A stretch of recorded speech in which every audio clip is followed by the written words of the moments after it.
নমস্কার বন্ধুরা, আপনারা দেখছেন সরকারি সংবাদ ইউটিউব চ্যানেল। বন্ধুরা, এইমাত্র আমাদের রাজ্য সরকার মমতা বন্দ্যোপাধ্যায় রাজ্যের গরিব ও খেটে খাওয়া মানুষদের জন্য একটি বিরাট বড় খুশির খবর ঘোষণা করলেন।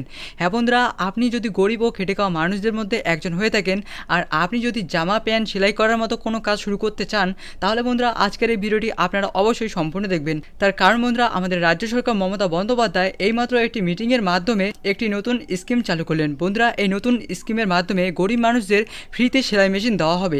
আর বন্ধুরা, গরিব মানুষরা এই ফ্রিতে সেলাই মেশিনের মাধ্যমে হাতের কাজ করে সংসারে কিছুটা আয় করতে পারবে। তো আসুন বন্ধুরা, এবার আমরা দেখে নিই কীভাবে এই ফ্রিতে সেলাই মেশিন পাবেন। এই বিষয়ে আমাদের রাজ্য সরকার মমতা বন্দ্যোপাধ্যায় কি বলেছেন এ ব্যাপারে। টেক্সটাইল পার্ক নিয়ে বলে দাও Rajesh. Yes madam, yes sir.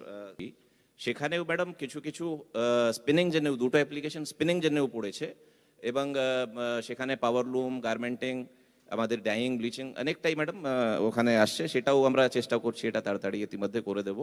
Madam, যেভাবে সাইকেল ম্যানুফ্যাকচারিংয়ে একটা এক্সপ্রেশন অফ ইন্টারেস্ট হয়েছিল, আমরা যে প্রত্যেক বছর স্কুল ইউনিফর্মে 6 কোটি মিটারের কাপড় আমাদের স্টেটে লাগে, তার জন্য একটা এক্সপ্রেশন অফ ইন্টারেস্ট সেই লাইনে ম্যাডাম আমাদের ফাইন্যান্স ডিপার্টমেন্ট অ্যাপ্রুভ করেছেন এবং সেই হিসাবে আমরা ওইটা এক্সপ্রেশন অফ ইন্টারেস্ট করেছিলাম।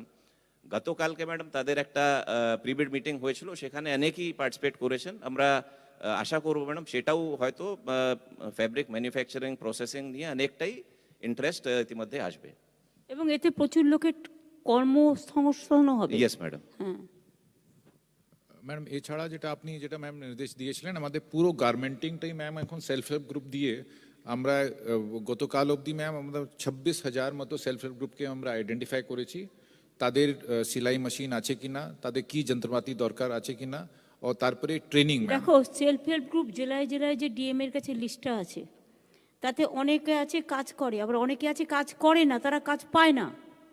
আমার কথা হচ্ছে যারা কাজ করছে তাদের কাজে সুযোগ দেওয়া হোক, আর যারা কাজ পায় না অথচ তারা নাম লিখিয়ে রেখে দিয়েছে, তাদেরও তো বিভিন্ন কাজে আমরা ইনভলভ করতে পারি।